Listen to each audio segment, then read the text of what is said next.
Hey, it's Brian here. Thank you so much for tuning into the Go Be More podcast. This past week has been very emotional. John and I have had a lot of discussions about what we can and should say about George Floyd, the protests, and the hurt that so many people are experiencing. We shared some of those thoughts in our latest newsletter. This episode is about the 80-20 rule. It was recorded before all of the protests, so that's why we don't address it at all. We considered holding it back, but ultimately decided to publish it because the 80-20 rule is a relevant topic to what we're all going through today.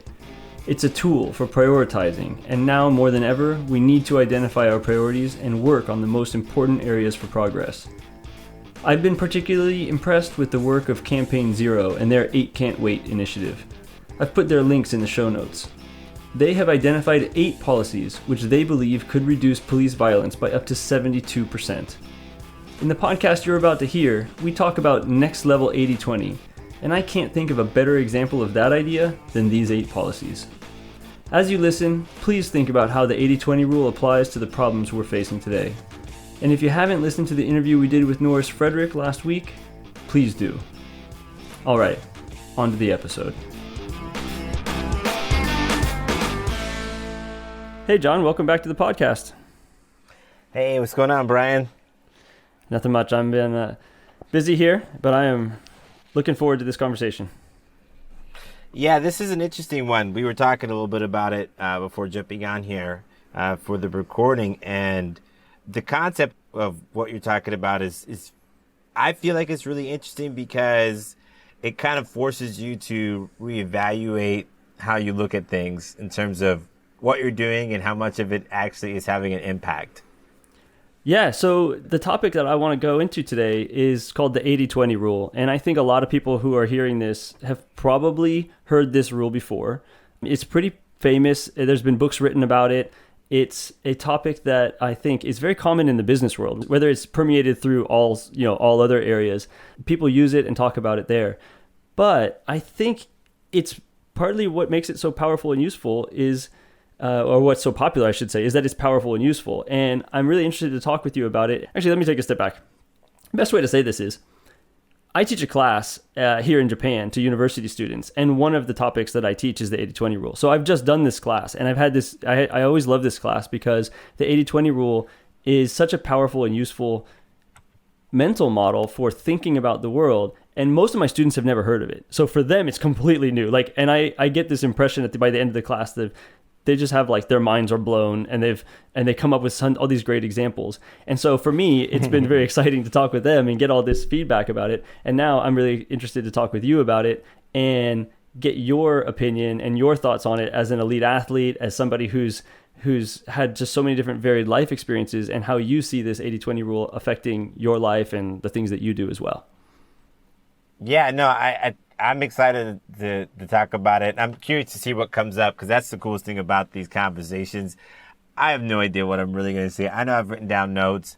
I've done some prep for this particular conversation. It is a little bit, I'm not as prepared as I should be probably, but I kind of like things to be very natural and raw too. So at the end of the day, that's what these episodes are really all about, is great conversation. So this 80-20 rule, let's go. Let's see where this goes. Sure. Perfect. So I'll reference some of this in the show notes. You can find, there's an author named Richard Koch. I'm just going to put that out there for everybody. He's written a bunch of books. He talks about the 80-20 rule. There's, they're great books. They're classic business books if you're interested in reading more about this. But I want to start, I'll just tell you a little bit of history, because the 80-20 rule, what it basically says is that 20% of, let's say, what we do affects 80% of our results. And that's a very loose framework. But that's the context that I'm going to be talking about it in, is that 20% of our effort, let's say, leads to 80% of our success, or 20% of our preparation leads to 80% of our results. Something along these lines, where in my mind, this is where it's most important and useful as a concept. But historically, it actually comes from economics and from a social scientist back in the 1800s named Vilfredo Pareto in Italy. And he sort of just discovered this relationship because he was studying land ownership in Italy. And he discovered that 20% of the Italians owned 80% of the land in Italy. And he was just crunching numbers, right? And he just looked at this and he said, wait, that's weird. 20% of Italians own 80% of all the land in Italy. And he thought, I wonder if that's true in other places. And he started looking at other things and he started realizing, yeah, like actually a small number of people own most of the land. Interesting. So he starts looking into more things and he's like, let's look at wealth. Let's look at bank, like how much people have in the bank. Let's look at all these other things. And he starts realizing all over the place that there's a very skewed relationship. A small number of people tend to have the vast majority of the resources in whatever you're looking at. And he actually sort of created this graph, this famous graph called a Pareto chart. And it's a way of illustrating that a few have the majority of the resources or whatever. And Richard Koch, I think I was saying before, he kind of took this a step further and said, well, we know this rule exists, but we can apply this outside of just like economics and looking at land ownership or wealth or these other concepts, which are just like trackable numbers. And we can use it to think about our lives. And I credit him. He may credit somebody else before him, but I credit him with being the one who popularized the idea of using the 80-20 rule as a productivity tool. Right. But the interesting thing to me about this is that it actually comes out of real relationships. And you can kind of see this in real life. Like when you really look, and to give a really simple example, if you look at your phone right now and you look at all the apps on your phone, if you were to try to put them in order of how much you use them, you're not going to use them all equally. 20% of your apps you probably use 80% of the time, right? It might not be 20%, it could be 10%, it could be 2%, it could be 30%. The numbers don't even have to add up to 100. 20% of your apps you could use 90% of the time. Those two numbers don't have to connect. It's just sort of like this idea that a small number of the things that we do create a large percentage of the output or the results or the other thing that we're measuring. It's a really sort of universal idea. And I don't know, John, I'm throwing it out to you because I've been explaining it. Have you heard of this rule before? Before I started talking to you about it, this 80-20 rule, and does it sort of resonate with you? Yeah, absolutely. I think the first time I really thought about the 80-20 rule was when I was working in sales in my position at Big Purple Dot. I was looking at the team, and we have really small team, but we are producing a lot of sales for a small sales team, and we were a high quality sales team. So I mean, the people that were on the team were high producers. So we didn't have a lot of people, but the people that were there were crushing it. And then we had a moment where we added, an influx of new salespeople, and they didn't last very long. But it was like we doubled our sales team size, and the numbers didn't change. In fact, the numbers went down because that dead weight was dragging down the production of the other sales producers, because they were having to go and spend time training these people and trying to get them up to speed. And it was funny, like I was one of the first real dedicated sales team members for that company, and a few of the other guys that came on, they were also luckily high producers as well. So we were just kind of like running and crushing it right out the gate. And these other people were not. And I didn't really think about it because I wasn't a manager. So I was just thinking about it as a senior salesperson. Like, man, this kind of stinks. Why can't they keep up with us? And the thing that stood out, and it wasn't they weren't trying, it was just going to take longer. So what I'm saying is that we noticed that there was something going on there, and I didn't understand it because I wanted everybody to succeed.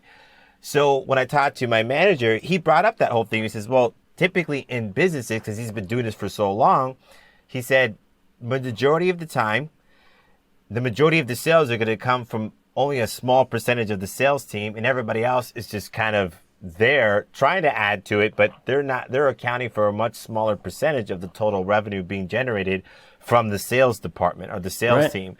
And he said it was kind of like an 80-20 thing, where he says 80% of the sales are coming from 20% of the sales team. And I was like, what? And I didn't believe him. I didn't want to believe him because I'm like, well, we all just need to work on it. But that's just for so many different reasons that rule does apply in many different circumstances, especially it's very clearly demonstrated in that specific circumstance. But yeah, I think that applies to all kinds of different situations. But that was like the first time that not only did I hear about it, but it was made very clear from the situation and circumstance that I was introduced to it by. Yeah, I think it's been pretty commonly accepted now. And of course, 80/20, the percentages don't matter so much. It could be different, but that there's always going to be a small percentage of the sales team generates the most amount of the sales. Like that's common throughout the sales teams actually. And so your experience is consistent with that. And in the same way, customers, 20% of your customers might be generating 80% of your revenue. Certain customers are just better customers than others. They buy more, they invest more into the platform. They want more. And those customers are going to drive an outsized portion of your success. And if you're a business, you have to be able to identify them. You have to know who those people are and cultivate those relationships, because those are the relationships that are going to make or break your company.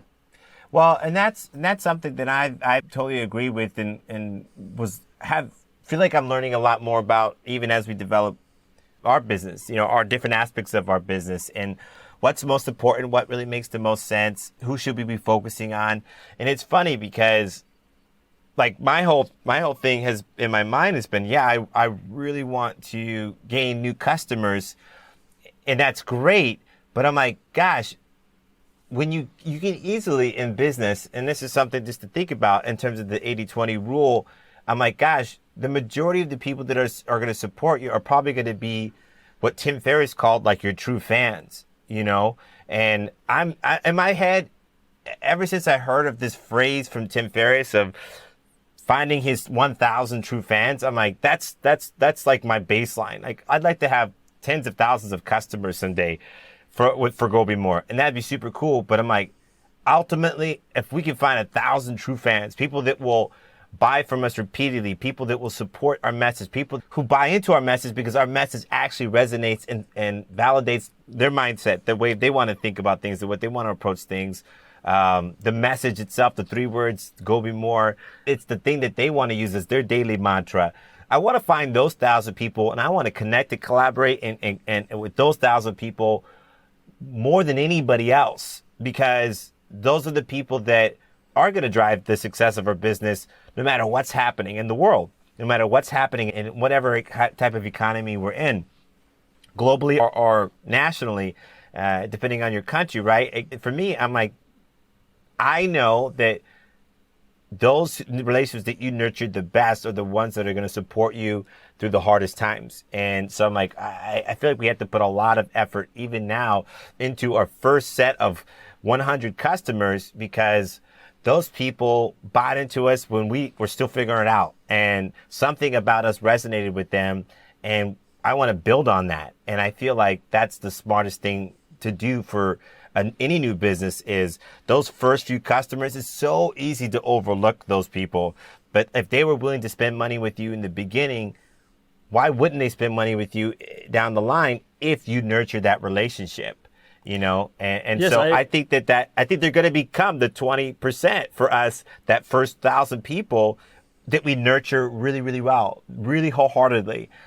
And so that rule for me, I've kind of like inversely been thinking about it. Like, yeah, we might not have 10,000 people, but I know that that first 1,000, I'm looking at the first 1,000 in my head. I'm counting them. Okay, that's 99. That's 100, 101, 102. And I'm like, all 102 of you people right now, you're going to get the best of Go Be More, because you're making it happen for us. You know what I mean? So what I would say about this is, I agree with you. What you just said about your early customers, the people who buy in the beginning, they are much more likely to become sort of true fans and be with you for the long haul. But over time, and as your customer base grows, we can use the 80/20 rule to just keep in mind that not everyone's going to be a true fan. Unfortunately, like, it's just not going to be the case. Ideally, 10 or 20% of your customers become your true fans. And those people, as they sort of self-select in, we have to have ways to identify with them and engage with them. And as a business, that's critical. Right. And if somebody doesn't choose to self-select into being a true fan, that's fine. It's wonderful if they're a customer. And if they're just somebody who you have some interaction with, or they don't become a fan at all, it's like, okay, that's fine. You can't expect everybody to get the message. You can't expect everybody to invest the same amount. The 80/20 rule is just a loose way of thinking, okay, let's identify the ones who really are the most important and let's prioritize them. So everything you said applies perfectly. And it's just about, like, I feel like we can use the 80/20 rule to set the expectations to say like, hey, we've got, you know, hundreds of customers. Why aren't 100 customers all engaging with us? Well, they're never going to. There's a distribution of this, and a small percentage are going to be the ones who really want to engage, and a larger percent are never going to really engage, and that's fine. We just have to accept it and not misread it, right? Well, it's a funny thing because you can look at yourself in the same way and go, well, I'm a huge fan of track and field, but I don't watch it all the time. Exactly. You know, and there's a lot of reasons why, you know, and some of it's like, well, I don't participate in it the way that I used to. So I'm not studying it the way that I used to. I'm not as heavily engaged into it, but I'm as big a track and field fan as anybody in the world in terms of my passion and love for the sport. I obviously, as much as reasonable, I want to do as much as I can to support my fellow track and field athletes and any organization, credible organization that's associated with the sport. But that's not my life anymore, you know? And so, you know, I wish it was, but it's not. And so for me, I'm like, gosh, I'm not doing as much with track and field, so I'm not supporting the sport as a whole as much as I used to. And so I went from being, if you're applying the 80-20 rule, I went from being in the 20%. Yeah. And now I'm in the majority where it's like a lot of people aren't really supporting it the way that they otherwise should or could, you know? Yeah, I mean, I think there's a reality to that, is that, you know, it's a great observation that I don't think I really spoke about with my students and stuff, is that, you know, at certain points you can be in the 20% or the 80%, right? Or something can change. Like the situation is not static. Like there's no entering into like the 20% is always the 20%. Just take an example that's not about like what you support or what you're doing in your personal life, but wealth, right? Like a lot of wealth stays with the same families and they have the same wealth and they control a lot of wealth, but wealth does come and go, right? Like people do drop out of the top 20% and they move down and people climb up from the 80% into the top 20% through their success in life. And it's dynamic. It changes over time. But the key thing I think about this is that there's just a rough relationship. It's not a law of nature. There's no fixed aspect to it where in everything you look at, 80-20 is going to apply. It's just this concept that a small percentage of whatever you're doing or whatever you're analyzing is going to have an outsized effect on the other variables you're checking. And to give a few examples of things that I've done a little bit of research, reading, and talked about with my students, if you're in a business, one of my students brought this up, and he said in his part-time job, they have meetings, and he said, 20% of the meeting is important. 80% is not important. They don't talk about anything important. And wow. I think to myself, yeah, that kind of relates to my experience in a lot of meetings as well, right? There's this concept of on a restaurant, like if you own a business and you own a restaurant, probably 20% of the items on your menu are going to generate 80% of your orders. That's a pretty common occurrence in a restaurant, right? In food business, certain foods. When I think about how many people in America go to Thai restaurants and order pad Thai, probably a Thai restaurant knows they're going to get, you know, a crazy number of pad Thai orders every day from the customers coming in. Even no matter what they try to do, no matter how much they might try to promote other dishes, like people are going to order their pad Thai. So it just makes me laugh. It just makes me laugh. So I'm sitting there going, gosh, well. Okay, so two things come to mind. Like number one, would it make sense? Would it be crazy to just go, okay, well, you pay attention to the 80-20 rule and you say, gosh, only 20% of the stuff is being purchased like 80% of the time. So I'm only going to focus on that 20%, eliminate the other 80% and see if that drives more sales. Or, I mean, you know, it's weird. It's almost like you kind of have to have the fluff in order to get the focus on that thing. But I feel like it's almost like what Chipotle did, for example. You know, they eliminated kind of like almost all this other stuff and it said, well, people just want either a burrito or a taco, some chips and a drink. I'm not going to offer nothing else. No tostadas, no enchiladas. I mean, you know what I mean? They have their quesadillas for kids, but like, you know what I mean? Chipotle should sponsor this section of the podcast episode. But no, I think that's kind of what they did, and they figured out a really good business model for it. But like, I don't know if everybody else could do it, but it's funny if you pay attention to the rule. It almost begs the question, should we do it? Well, here's the thing. At the end of the day, there is a lot of value to having extra variety because there are people who like it. Just because the majority of your customers like the basic, common, the same thing, there is a demand for variety. And that I do believe having some variety even if it's forcing people to choose the thing they're safe with, it's making them feel comfortable in that choice. It's helping in that sense. But you brought up Chipotle. That's a great example. In-N-Out is famous for this. In-N-Out offers what, like a burger with one patty or two patties. Like that's basically their offering. But they have like a secret menu. And they've got like 100 things that you can order on the secret menu. So they've basically taken their official menu and done the 80-20 rule on it and said, well, people want a burger and fries, so that's all we're going to offer. But for those people who want it a little different or want some variety, want something else, like we'll satisfy that extra 20% by sort of offering it through like this secret word of mouth menu, right? But a lot of businesses get very successful by offering a limited amount of choice, but it's only going to work if you really nail exactly what customers really want, right? Like if you know exactly what customers really want, you can do really well by promoting those things, by focusing on those exclusively, by getting really efficient at making them so that you save your costs on the things that you know you're going to make. Like Apple used to do this. When I worked at Apple in supply chain, they would have this thing, I think we call them variants. I think that's the typical word for it. But in any case, you'd have your baseline MacBook, let's say, MacBook Pro, and it would have, whatever you would buy on the store in the default settings, right? Like this many gigabytes, this much memory. Well, of course, they would forecast that and say, well, how many people buy the defaults? And they would have some idea of that, and they would pre-order all those builds. So they would build them all and ship them all to where they need to go, and that was the business. They're very, very, very good at it. But one of the things that they would also do is they would look at the orders online and say, well, what are the most common configurations that people order? So how, like, a lot of people upgrade the hard drive. A lot of people upgrade the SSD. A lot of people upgrade the processor. So they will go through and look at that and say, how many people order each combination? And if those are really common configurations, like custom configurations, then they can use that number and they can get really efficient at making them. They can order, instead of waiting for the customer to order the special order for the Mac with an upgraded processor, they can basically look at all their online orders and say, well, 10% of people do this, so let's just plan ahead and build those really efficiently so we can ship them quickly.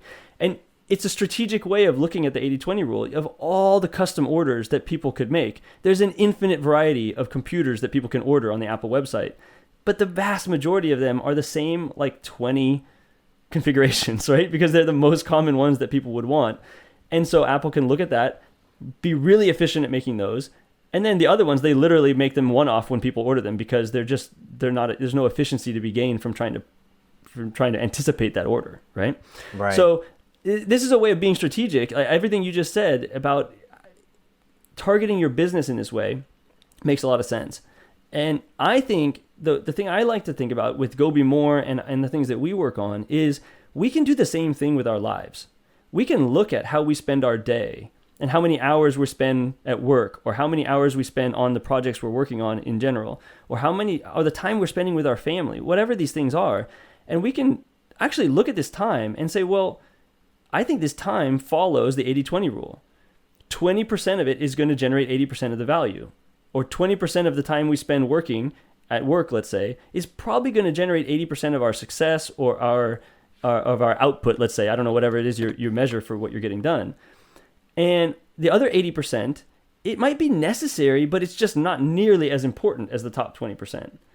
And so how can you identify first what is the top 20%? And then how can you de-emphasize the other stuff and prioritize the top 20% so that you're really putting your energy where it provides the most value and generating the results that you want? Like, that's where the 80-20 rule, I think, really works.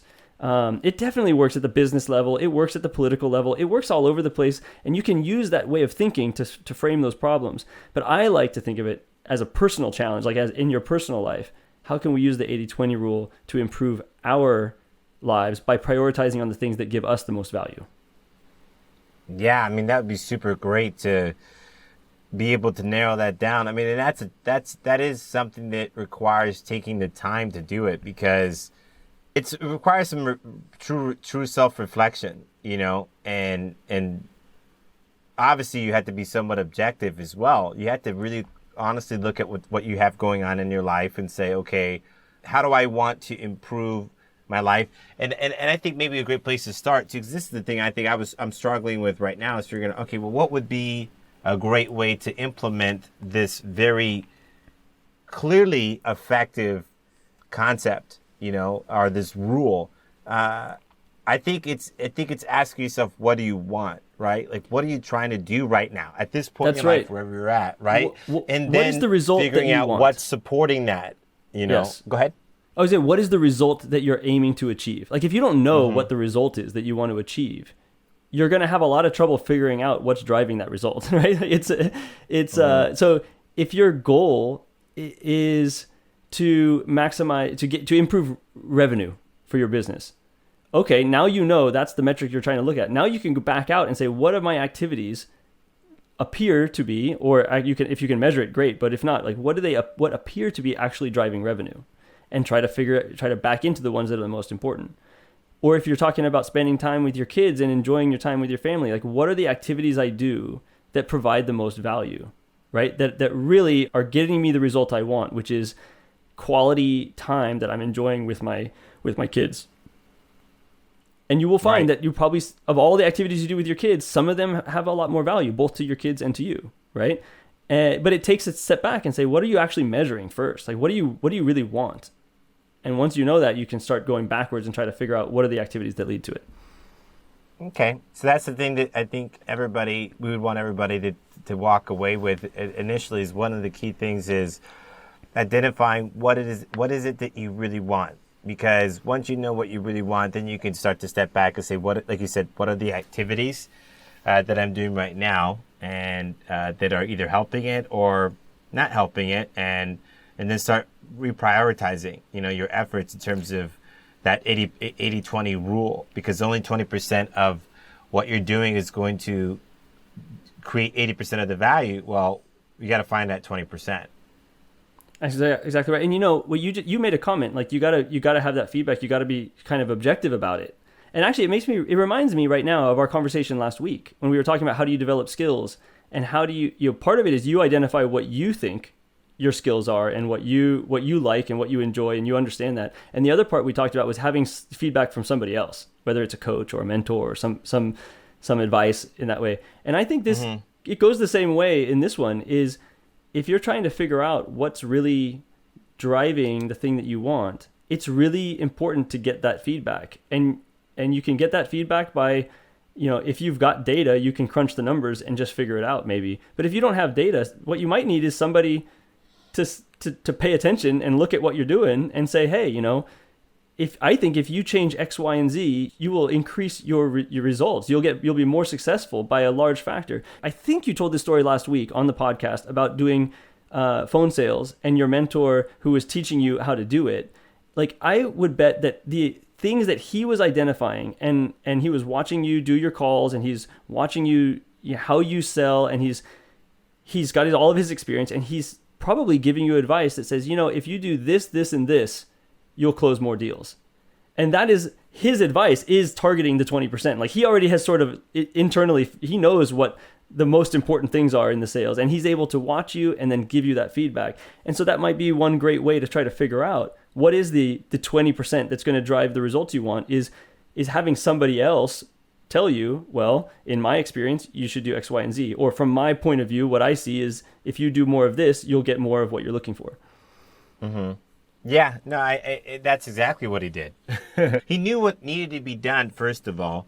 My mentor, Ron Sarmiento, he knew what we needed to do. And so Ron would sit there and say, okay, well, this is your personality. He says, for sure, you got to be yourself. Like, that's like a key thing for you. So he says, definitely, I want to push you to be yourself. You're selling first yourself, then the product, is what he would say to me. So he says, because you want people to trust you and want to work with you and want to do business with you. So he says, who you are has to shine, and then he would give me a couple of other pointers in terms of like key things that general rules, in terms of sales. Like I said, this is certain things that you need to do in order to be able to, close the deal, certain things to say, certain questions to ask, certain things to listen for. And then on top of that, adding in your flavor to those key ingredients is going to allow you, the individual salesperson, succeed as you, while still applying the standard rules of sales in general that you just can't get away from, especially if it's phone sales and you're cold calling people like we were. So, anyways, that's definitely what he did, and he was applying specific rules that he knew would work with the majority of the sales calls that we were making. Yeah, and I think it made sense. I mean, my managers, my teammates, when I was working at Apple, before that working in consulting, they they would say to you, we need to do X, Y, and Z, and they would outline those things. And their advice was often coming from this standpoint of just knowing that these areas provide way more value than whatever the other things you're working on. One of the best things in life is when you're working on, you have so many things to do and you don't know what to do, and your manager comes and says, you know what, just don't worry about that.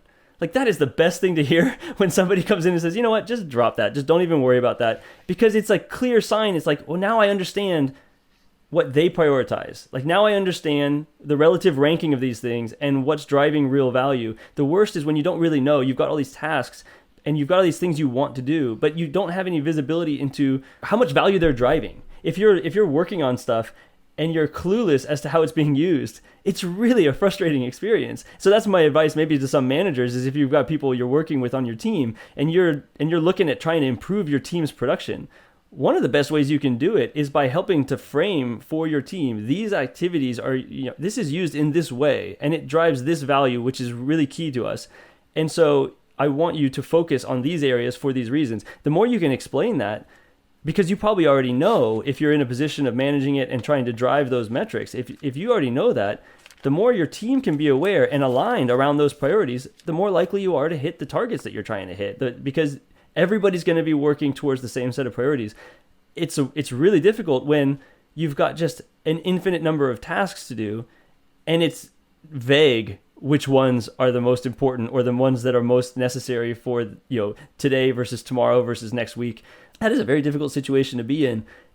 I've been in that experience a lot, so I'm like reliving some of it right now. But so breathe. It's okay. Yeah, exactly. So when I look at this, I really believe very strongly in using this concept of 80-20 thinking to, whenever I encounter a new problem, to try to say to myself, well, I assume that a small percentage of what I do is going to have a large impact on resolving this. So what should I do? What are the possible things I could do, and which one seems like it's going to drive the most value? And I use it as a thought process before I start doing something to say, well, what should I be doing right now? Like what seems like the best idea? And I don't always know, but it's another framework of helping me to decide and make a decision for a reason on why I'm going to pursue whatever path I'm going to do. Yeah, it's funny because I'm going back and forth in my head as we're talking about this, because unfortunately for you, you shared this article with me from the Harvard Business Review, and I'm staring at it as we're talking, and I'm going back and forth, and I'm like, when can I bring this article in? Because it's a great article, but it's a little bit, it somewhat counters, I guess, what we're saying, and it somewhat supports what we're talking about with the 80-20 rule. But the thing that's interesting to me is I feel like the aspect of the article, and we should share it because it's really, really good. It's an article. Well, John, what's the article called? What's it called? Yeah. Well, it's an article by, the author's name is Peter Bregman. And the article is called, You Need to Practice Being Your Future Self. I guess the topic or category that they put this under for Harvard Business Review is managing yourself. And this is an article actually from March 28th, 2016. The interesting thing about the article, for me, as it relates to this conversation, is what do you focus on? When it comes to being productive, what do you focus on? So it's interesting to me because we're saying focus on the 20% that's yielding 80% of the value in terms of whatever it is you're trying to, get something out of in terms of driving results. But the funny thing about what this guy's writing in this article is it's not that he's even arguing against what we're saying at all. What he's talking about, though, is focusing on some of the things that don't feel like is very productive, and it doesn't clearly or obviously and immediately yield any immediate results or immediate benefits. It's like this development of skills and stuff, because you're, again, what he says at the very beginning in the title, you're trying to develop being your future self, practicing becoming or being your future self. So you're doing all these little things that don't seem like they make a lot of sense and that you don't want to spend any time doing in order to eventually be that person or be skilled enough to do that thing that you want to do or whatever it might be. But you're doing these small tasks that you usually put off and avoid because you just feel like it's not worth it. And so I kind of feel like it's worth bringing up only because it provides a little bit of contrast to the conversation. I want to dive into that just a little bit because I feel like it's let me try to frame it the way I understood it, because I've read the article as well. What's really interesting about this to me is you've got what you need to do today to be productive to achieve today's goals, and whatever those are, whatever you're trying to do today. And there's an 80-20 rule that applies to that. Whatever you're measuring, whatever it is you're trying to maximize today or in the short term, I guarantee there's an 80-20 rule that you can apply to try to figure out how to get the most with the least amount, most efficient effort, least amount of effort put in to get the best results today. Then his article is really interesting because he says there's your future self is something that you have to prepare for and you have to work towards becoming. It's not just going to happen. You have to strategically turn yourself into whoever you want to be in the future. And the problem with that is the activities you need to do today to become the person you want to be in the future have very little benefit on what you're trying to do today. They don't align maybe to your 80-20 priorities for today. They're way in the 80% because they have very little impact on today. But there might be in the 20% of what you need to be developing in terms of skills to be who you want to be tomorrow in the future. And so this is a really interesting challenge. And I actually think it does apply to the 80-20 rule. And I would make the argument that when if what you want to measure is your future self, let's say in 5 years, you want to be in a different career and doing a different thing. In the article, he mentions creative writing, novels and stuff. But let's say you want to just change careers and you want to go down a different path. Well, you might need to start developing skills today to get to that path. It's not just going to happen unless you actively make it happen. So let's say that career is writing and you want to be a novelist and in 5 years, you don't want to be working in a company anymore. You want to be a novelist. Okay, well now his argument is you need to prioritize writing today. You need to write and write and write, and you need to prioritize doing it somehow because that is critical to becoming the person you want to be. So if you're looking at today's goals, the writing is way in the 80%. It's providing no value to what you want to achieve. But if you look in the future, it's definitely in the top 20% because it's what's going to get you there. And I think that is, I don't say it's easy to balance those two things. In fact, he makes the argument it's very difficult and we have to be very conscious about it. And we have to make that decision very carefully. And we have to be very dedicated to it, knowing that it's not providing the 80-20 value we normally look for in our lives today. Okay, so that's what I was thinking, at least without knowing that I was thinking that. But I felt like there was I felt like there was a connection there. No, there is. To make between absolutely. the two. So that's cool. Okay, so I like that. So the 80-20 rule applies even there. So it's how you're spending that what feels like unproductive time. How are you dividing up that effort? And applying the 80-20 rule for that effort is the key to, I think, being successful with your effort in terms of preparing for your future self. If you're going to think about it from that standpoint in terms of like the way you're dividing up your time and your effort for both what you need to get done today and those activities and things that are going to prepare you for the future. Either way, you're trying to figure out what are the key things that I should be focusing on that fall into that 20% category that are going to yield the 80% results that I'm looking for today or for tomorrow, whatever that might be. Yeah. So I think that's kind of cool. So I like the article. I definitely think it's worth sharing in the show notes. I just felt like it was a great article. And of course, I had this great speech, or at least I thought it was great, for these real estate agents out here in Santa Ana for Keller Williams, small office out here. And I talked about the concept of act as if, and seeing yourself as that person that you want to be today and telling yourself, what would that person do if I was already that person, and doing those things now? Because I'm like, you don't become the Olympic champion all of a sudden. You were the Olympic champion and doing all this stuff that makes an Olympic champion way before that ever happened. Because it's not going to happen by accident. It's going to happen on purpose.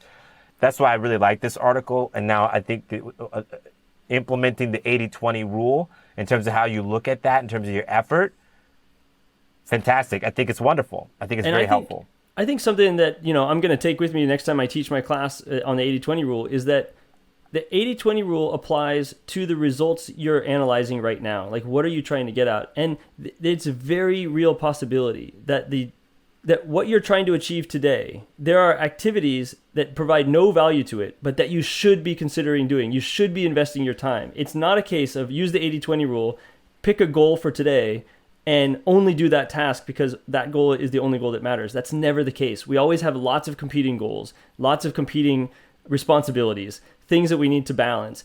And we have to accept that an activity that is unproductive for one might be essential for another. And if that's the case, allocating our time accordingly. And as with anything else, the 80-20 rule is just a tool. It's just one extra tool in your tool belt for trying to think through how to handle whatever situation you're in and what you should be doing in that moment. And I'm glad you brought up the article because I hadn't made the connection the way you did. But I think the balancing of priorities is not just about what do I do to achieve this particular goal I'm analyzing. It's how do I balance my time to achieve multiple goals and multiple responsibilities throughout my life. And that is, we often put off the future in order to focus on today. And that's the power of that article is he's arguing you can't afford to do that as even though you feel completely unproductive in the moment if you pursue developing your future. It makes me think, we talked a little bit about the positive aspects of 80-20. Right. And that's kind of the whole theme of the discussion so far has been on the positive aspects of it in that, 20% of what you do creates 80% of your results, or 20% of what you do now might create 80% of your future success. 20% of your customers create 80% of your revenue. But I actually think it's really important also to flip it around and do what I call negative 80-20, because just as 20% of your positive activities can create 80% of your positive results, 20% of your negative activities can create 80% of your negative results. And this is a really important thing to keep in mind, because sometimes it's not about what you're doing to move forward. It's about what you're doing that's holding you back, right? And that could be anything from your own habits in terms of being distracted or getting sucked into things, going down YouTube deep dives and not getting your work done.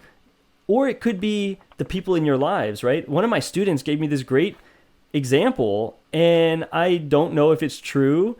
He said it to me in a very authoritative way. Well, 5% of the people in your life create 90% of your stress. And the way he said it, I said to myself, well, you sound like you've researched that. I don't know if that's true. But then I thought about it, and I said to myself, actually, it feels about right. Even if the numbers, the numbers don't matter, right? Everybody's situation is different, but a very small number of people do create the majority of our stress, right? I mean, that's my experience. Yeah. Yeah, no, well, what's the other saying? If you want to know your future, look at your 5 closest friends, our 5 closest contacts, and you kind of have an idea of, because you're surrounding yourself with the kind of people that are going to kind of influence the way you think, which is going to influence the way you act, which is obviously going to influence your outcomes, and what you pursue again, or don't John. Pursue. What's that quote? I don't think I'm getting it 100% right. If you want to know what your future looks like, look at your 5 closest contacts or friends and the 5 people that you spend the majority of your time with. And that'll give you a kind of an idea of what your future is going to look like. So where this comes from is like Napoleon Hill, Think and Grow Rich, Dale Carnegie, How to Win Friends and Influence People. Those kinds of thinkers and motivational speakers, personal growth and mindset type coaches and authorities, they say that only because they're like, look, at the end of the day, you want to be surrounding yourself with like-minded people that share similar ideas and goals and dreams that you have, because you're all going to figure out how to get there, because you either you've done it and you could feed the other people in that group, or you're all going to go through trial and error and teach each other through trial and error what's the right thing to do or what's the wrong thing to do, and navigate your way towards the goals and dreams that you have. But if you're surrounding yourself with people that differ in terms of what that looks like, well, then whatever that group in your inner circle is, that's really what you're going to have. And when you find yourself struggling to break out of whatever it is that's in your inner circle, well, it's because you're fighting against this collective mindset that you're spending the majority of your time with, and your mind's focused on that instead of the other thing. So breaking out of that is a really tough thing. So that what your student is referencing has been referenced by great thinkers and speakers and life coaches and stuff like that. You know, they kind of say that surround yourself with the people that you want, who share what you want and what you want to do, or have done what you want to do, so that you can actually be constantly motivated and guided down the right path to success. It makes total sense. I love the quote. I hadn't heard it before, but it's like, it's such a great embodiment of the concept we're talking about. You know, like your 5 closest friends have an outsized impact on your future, right? And that is basically the 80-20 rule right there, right? And I would just throw out a couple more examples. I mean, if you're, obviously how you spend your time, getting sucked into things that are distracting you and are unproductive, you might have one particular thing. Like one of my students referenced that they don't get enough sleep and it affects everything else they do in their day. And that's 100% true. I guarantee that's true for them, right? Like they nailed it when they were analyzing for themselves where the 80-20 rule applies to them. You said this reference about your 5 closest friends. I really believe, like, of all the friends we have, 20% of them, probably even a smaller percent, create an outsized percentage of all of our best memories. And those are the people we should be spending our time with, right? Like we should be creating more opportunities to spend time with those people. And if there's the opposite, where 20% of the people in our lives are causing us stress or causing us more problems, like we need to find ways to reduce that time that's spent, to reduce the impact that they have on our life. It will have an outsized effect on our happiness and on our productivity. Yeah, and I would say to that extent, when it comes to relationships, I would say that the thing that, as I get older, the thing that I've come to realize is that, when it comes to relationships, like I think if you apply the 80-20 rule, it's kind of an interesting thing, because you can only avoid relationships so much before it's like you have to put work into them. And I think it's looking at what you are not doing, right? How are you approaching the relationship? How you're thinking about the relationship that's going to influence a lot of how that relationship really blossoms. And I think that that's a wonderful thing that I'm happy that I've come to realize as I approach the age of 40. I'm 38 now, and I'm excited to have come to that realization that, again, what relationships are so vital to your life in general, and even with the people that you surround yourself with. I think that sometimes we're thinking we're just being influenced by who we're surrounding ourselves with, but we're also influencing the people that are in our inner circle as well. It goes both ways, and sometimes you can have a stronger influence than the influence that's being cast upon you if you're clear on who you are, what you want, and you do your homework in terms of the best ways to really go about pursuing what you want to achieve. Ultimately, when you look at relationships, if you apply the 80-20 rule, I would say think of it in that same way, where sometimes you got to eliminate relationships, and sometimes you just got to work harder on relationships, depending on what those relationships are and who those people are, because sometimes it's not an option to get out of the relationship or to get away from it. What you need to do is turn around and say, wait a minute, if it's not working out the way that I want it to, if it's not working out the way that I think it should, what can I do to improve the relationship? And start looking for that 20% that's going to yield that 80% value in terms of that. So it's a fun thing. I really do like this concept. And I think that you can look at it both ways. If there is a negative 80-20 part of something in your portion of your life, can you do the inverse with that 80-20 and say, well, how am I approaching it, and how can I improve it, so that I can get the better experience out of this situation, That's exactly it. I think whether it's your spouse, whether it's your kids, whether it's your team at work or your manager or your employees who report to you, it's your friends. The reality is there's a good chance that whatever frustrations and stress that you're feeling in that relationship, certain behaviors that you have, certain habits, certain routines, whatever they are probably generating the majority of that frustration. There's no guarantee. I can't tell. There's no one size fits all answer, but I do think looking at it and saying, okay, I'm having a lot of difficulties with my son my teenage son who's going through these experiences in his life, and I'm going through my experiences in my life, and we are not clicking and we're fighting a lot. Well, probably if you take a step back and say there's probably a few things that you could try to improve on that would have a much bigger impact on your overall relationship. I don't know what those are. That's for you and your son to work through and figure out. And I'm not speaking about you. I'm actually thinking about somebody else. So I don't want it to come across to you, John, as this. But the reality is I'm thinking about a friend of mine who has talked about problems that struggles she's had with her teenage son, right? And I think about even my daughters, they're younger.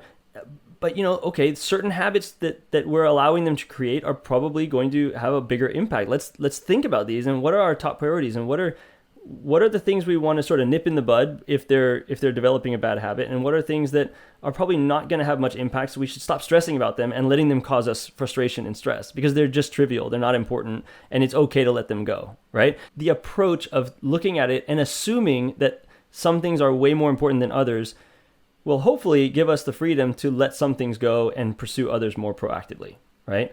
Yeah.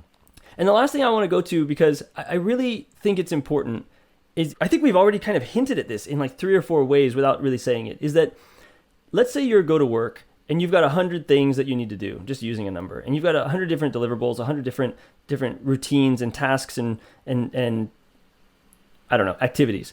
Well, probably 80-20 rule says roughly 20% of those are going to drive the majority of your actual success and results. Like if you prioritize those and you nail those and you do a great job, you're most of the way there to being really successful in your job. Now you just take those 20%, those 20 activities. You can do the 80-20 rule again on that. And this is what I call next level 80-20. You take all your routines, and whether you're talking time or you're talking like actual activities, divide it up and say, okay, I need to study for 5 hours for a test. Well, the first hour is going to be the most important probably. And then within that first hour, maybe the first 12 minutes, if I really map out what do I need to study and what do I need to focus on, I'll spend the rest of the hour studying those things and be really productive. And all the rest of the time is like way lower in productivity. I might have nailed most of the study I need to do in the first hour if I approached it with a really strong first 10 minutes, let's prep and know exactly what strategically I want to study and how I'm going to do it. And then the rest of the hour, I do that. At that point, maybe they don't even have to study the other 4 hours because you've nailed it so much that the rest of it is just sort of bonus, right? And in work, it's the same thing. Yeah. You've got all these different deliverables. Well, let's pick the ones that you know are most important. And within that, what's the next thing to do to make that group the most productive? And it could be prioritizing the order you do them, but it also could be prioritizing maybe the mindset you take towards doing them, right? I really believe this. Like a lot of the time where we struggle to stay productive and where we struggle to achieve our goals and get the most out of them is that we are not approaching the tasks with the right level of focus or mentality to actually get the most out of them, right? Mm. And that might be something that like a mentor, like you said, Ron Sarmiento might have watched you and said, hey, no, this is how you need to approach this. And if you think this way, and if you act and your actions align with this, you will be more successful. It's really hard to have a conversation like this in a very general way because I feel like everybody has their examples and they might hear my specific example and think, well, that doesn't apply to me, right? And so you want to stay sort of general. But when you think about running, you and I were both runners. And I always think about this from a next level 80-20. There's a 20% of running. It's how you practice. You've got your interval training programs. You've got your how much mileage are you running? What are you doing in terms of your interval work and your intensity? You got weight training, flexibility, core work. All these other things fall in the 80-20. There's a lot of other stuff you could do, but it doesn't have much effect on your overall success. Right? And then within that, you start to go down and say, well, now if you're talking long distance running, I was mentioning this to you at some point, it's like really hard threshold running and building up your really base endurance to a really high level is what's going to dictate a lot of your success. The intervals are just refining that baseline endurance ability that you've built up. But even then you go one step further. What's really the 20% that makes that possible? And that is to me, your mindset and your focus and your ability to stay focused in the workout and actually push each workout to the limit of what that workout is meant to achieve. If you mentally can't do that, you are not going to hit the goals of the workout. And if you don't hit the goals of the workout, you're losing the 80%. You're missing out on the outsized effect of what you're what you're aiming to get out of your training. So to me, it's kind of like next level is how you focus and how you approach it from a mental standpoint. The next is, are you doing the right activities in the right order with the right amount of intensity? And then after that, it sort of starts to get all the other stuff you need to do. And you need to do that other stuff to be great. You can't be great if you're not doing all the other stuff. But you kind of have to nail the first things first before those things really matter. Right. No, I think that sums it up really well. I think that's where we should end it for this particular conversation, because walking away from this, for me, I feel like it's almost like, and we say this a lot too, one of the cool things that we say is give yourself the permission to dream. The permission to dream. And so it's like the same thing with this. Give yourself the permission to focus on the most valuable, productive aspects of what you have to do, or it's on your list of things to do first. It's hard as it is, and don't do the stuff that's easy, because if it's not yielding the true value, even though it's easy to do and you can check it off your list, leave it there. It's okay. Focus on the thing that's like number one. It's probably going to take the majority of your time, but it's also going to yield the biggest results, because honestly, if you're not even getting that done, you're not going to have the luxury of working on that other stuff anyway. You know, if it's what we're talking about, revenue for business. Same thing with the relationships, though. It's critical that you do the thing that matters the most first, that's going to have the biggest impact, and then everything else after that, if you can get to it. But even if you don't, it's probably not going to really matter in the long run, because you're doing the main thing or things that's going to actually give you the ultimate result that you're looking for. So it is that priority, and it's giving yourself the permission to let go of the other stuff and just kind of let it sit there and be undone, because ultimately you were looking for results. And the 80-20 rule, I think, is a really fun way to help get you there. I agree. And I'm going to just say that thinking through this and thinking about you and your quote about, if you want to know your future, look at your 5 closest friends. You know what I'm going to do is I'm going to reach out to a few people that I consider to be my closest friends, and I just haven't been in touch as much with them. And the reality is, I think these are really important people in my life, and I don't have a reason for not being in touch with them. I get way more joy out of my experiences and interactions with them than I do most of the people I might interact with on a daily basis. And so, yeah, I encourage anybody listening to do the same thing. Like, if you know that there's somebody out there you're really close with and you haven't been incorporating them into your life enough, like, reach out. Like, it's a great way to get way more joy and into your life in a really simple, easy step, I think. So that's what I'm going to be doing after this. John, awesome. I really enjoyed this. I'm glad we talked about this. I love this topic, obviously. I love having conversations with you when I don't really give you a chance to fully prepare, because you just come off the cuff and and I get to hit you with all my ideas, and then I just hear your responses. And so it was good. I'm really glad you agreed to do it. It's fun. I mean, I'll be honest, like a lot of the stuff I know through pursuing greatness. I'm not saying that I became great, I mean, in running, but like I definitely feel like I excelled and reached the top of my sport in my event because all these different concepts that we talk about. But man, it's so cool to kind of like, and this is what I think is so great for those who are now becoming our listeners and paying attention to what we're talking about. I think it's great. There's so much value in it because I think sometimes you're doing it, you don't even know you're doing it. And when you identify it, you could do what you've been doing even better, applying these rules, these mental models, and these concepts. So yeah, I mean, keep them coming, man. This is fun. Half the time I might be asking you a lot of questions. I might be one of your students. Other times, if it's all about motivation and inspiration and just going for it, dreaming big, that's me, man. That's what I do. But I love the contrast between the two of us, man. So thank you so much for this wonderful conversation. And I do believe there's a lot of value in this rule. And again, guys, we do talk about these different topics, but we will dive into them further. I could see a lot of these initial topics that we're addressing at the beginning of this brand new podcast show. This will become a series, different topics, and we can build on it with a couple of them with a few other subsequent episodes where it kind of all ties it together or builds upon it. So I kind of see this going in a lot of different places. So this is just the first, I think, of many conversations about the 80-20 rule. So. All right, John, thank you. Let's end it here. All right. Thank you, Brian. Thank you all for tuning in. You can find links to any articles or items we referenced in the show notes. Please subscribe and be sure to give us a rating. And remember to tell a friend about the show. The Go Be More podcast is produced by Go Be More Apparel. Check us out at gobemore.co. For all of us at Go Be More, we are what the world is chasing, and we hope this podcast helps you become what the world is chasing too.